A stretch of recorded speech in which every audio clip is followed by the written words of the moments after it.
Police officers worked hard this year to combat the fight against crime. Even after getting a 10% pay cut earlier this year, they geared up and launched a new operation in hopes of seeing a decrease in violent crimes, Operation Alpha 2, which was geared towards enforcing more presence on the streets.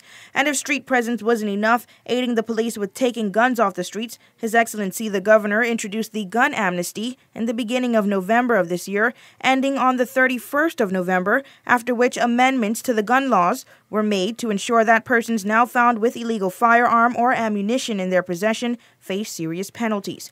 And how can we forget the daring robberies like the Jay's Jewelers robbery or the Royal Jewels robbery, both taking place in broad daylight, and the miniature golf course attempted robbery or the Do-It Center robbery, both resulting in death. Police officials held countless press conferences to make the public aware of their continued efforts to gain victory in the fight against crime. At first, it seemed impossible to members of the community, but in November, police officials released a statement announcing a significant decrease in crime from about 3 to 4 violent crimes a day, now reduced to 1 or 2 a week, if any at all. The governor also called for assistance from the United Kingdom. An investigative team was brought here last month to help solve some of the unsolved crimes that police have been searching for leads on for months and in some cases years. News 4 has yet to receive an update on that, but during the press conference held for that cause, Commissioner of Police Edward Hall talked about how grateful he was for their presence and assistance. Now, both Hall and his deputy Hubert Hughes are being dismissed from the Royal Turks and Caicos Police Force, as stated in a surprising press release from His Excellency the Governor about a week ago, stating that both men will be released on pre-retirement leave as early as next year March and will be replaced by 2 Canadian senior police officers. This news broke just a day before the memorable police graduation, which took place on December 17th. 15 recruits from the police training school on Grand Turk graduated, and despite the news of Hall and Hughes being dismissed, they all came together and celebrated the achievement of those officers. Assistant Commissioner of Police David Ryder will see the end of his contract with the Royal Turks and Caicos Police Force in 2011 and was more than happy to give News 4 a comment on the year for the force in a telephone interview. Well, I think it's fair to say, Amanda, that it's been a very challenging year. Certainly the first 3 quarters were crime in comparison with previous years has risen.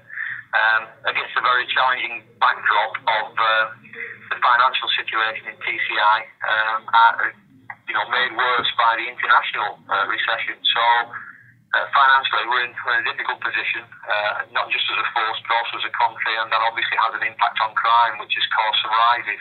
However, we've redoubled our efforts from October, and as you were, we've been leading Alpha 2, which has had a significant impact on crime in October, November, and I believe that the statistics, looking on the face of it, will prove good for December. I'm hopeful, bearing in mind this is New Year's Eve, and I keep the fingers crossed, and we'll work hard to keep those levels down.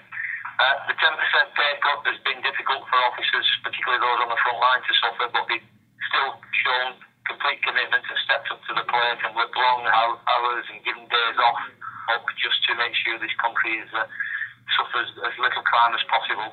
And again, the equipment issues, the barracks facilities, the police stations are all things that prevent us doing as good as we would want to. But I think the community will hopefully rally behind us as they have done and say that we're getting a grip of things towards the end of the year, and let's hope that 2011 is even more successful for us. Ryder also wished our viewers a Happy New Year. We emphasise our commitment to fighting crime and to wish everyone in the Turks and Caicos Islands and families beyond the Turks and Caicos Islands and all those in the region a happy, peaceful and crime-free New Year, and I hope it brings everything. We hope that it brings everything that we would wish for.